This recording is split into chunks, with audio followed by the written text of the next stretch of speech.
Well, thank you, Nata. We turn our attention now to other matters. We're joined this morning by Mr. Mustafa Chike Obi, who is the Managing Director and Chief Executive Officer of the Assets Management Company of Nigeria, AMCON. Thank you for coming on this morning. Thank you. Good morning. I was just going through some documents, just some articles actually. First of all, let's even find out, how is AMCON faring now in the light of its objectives that set it up?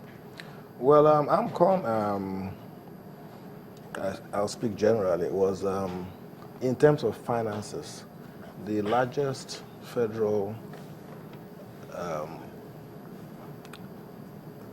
intervention during the term of President Goodluck Jonathan. It had guarantees from the government of close to 5.7 trillion naira, and the objective was to make sure that the financial system was stable so that it can play its role in making sure that there's economic development in Nigeria. And I will say that in terms of the financial crisis, Nigeria is one of the very few countries that had a financial crisis in which GDP growth continued to be positive throughout the period. I think that many countries in the world have followed the Nigerian model of intervention in financial crisis. And I think that as an intervention vehicle, the Nigerian AMCON model has become world acclaimed as one of the best ways to do it in the future. So the main objective, which is to stabilize the financial sector, has been accomplished. Okay, let me read this to you. Some opinion of some analysts who were writing about AMCON. They said the concept that a commercial bank with bad managers should be protected through financial engineering, while other sectors are allowed to weather through the consequences of market forces, is nothing but voodoo economics. It's an ill-conceived financial market concoction that defies rational economic thought. Well, a number of assumptions in that statement that are wrong. First of all, the main person that was protected by AMCON was the depositors.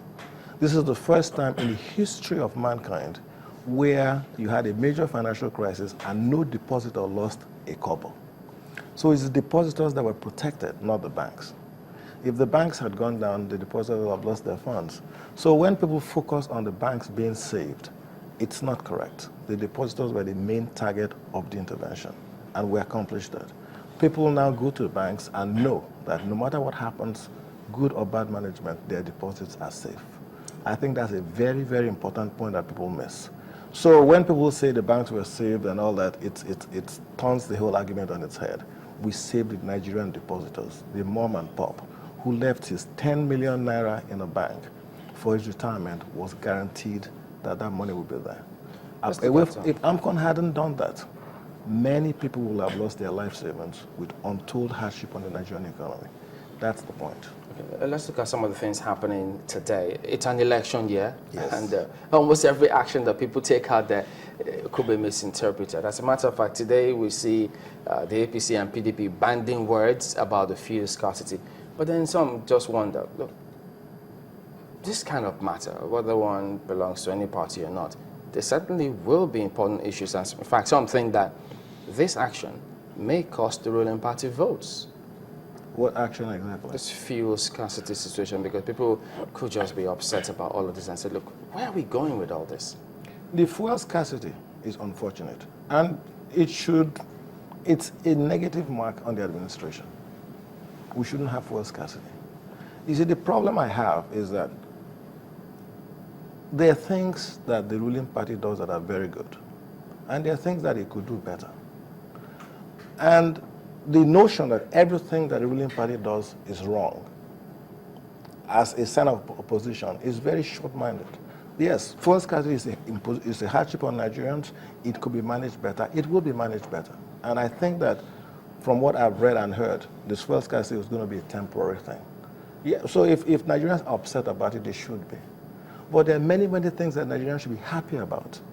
And it doesn't help when you harp on the things that are not good, which everybody should admit, but you never give credit for the many, many impressive things that have been done. You use the word many. Many. You see, I tell people, when you're building a major structure, especially in troubled grounds, in a marshy area, the most important thing is to build the foundation properly. Now, when you're building the foundation, people may not see it. They don't see the building. But if the foundation is not in place, the building will never stand. What has happened in the last 4 or 5 years is that institutions are being built by this government. Without institutions, people can harp about how they will stop this or do this or fix this or fix that. You have to build institutions. And if you look at many of the institutions that matter, today in Nigeria, we have the greatest press freedom we've ever had in Nigeria. People can say what they want. People are now free. The president has signed the Freedom of Information Act.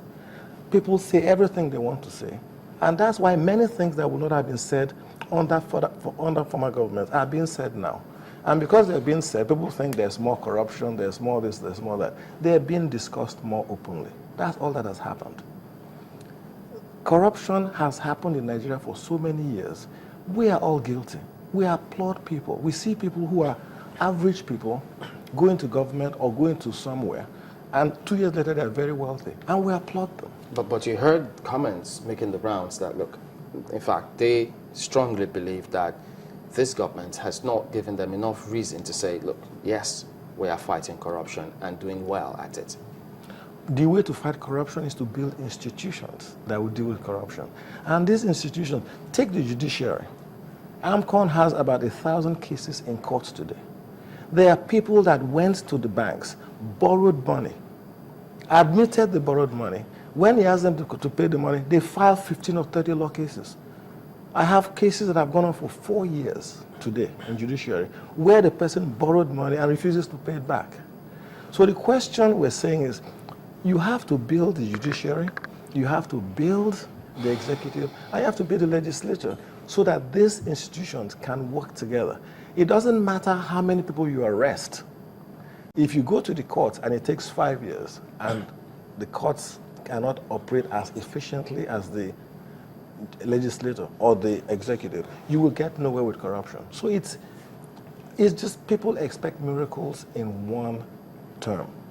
Nobody can fix Nigeria's problems in 4, 10, 15 years. Many of the good things happening today started 10 years ago. And it's very easy to come here. People always ask, and people will tell you they will cure corruption, they will cure the economy, they will fix this, they will fix that, they'll fix this, they'll fix that. It takes a long time. And what you must do is you must build institutions and you must build a foundation so that these things will happen. Now, I think some of those foundations have been put in place, and if you give me an opportunity, I will discuss them one at a time with you.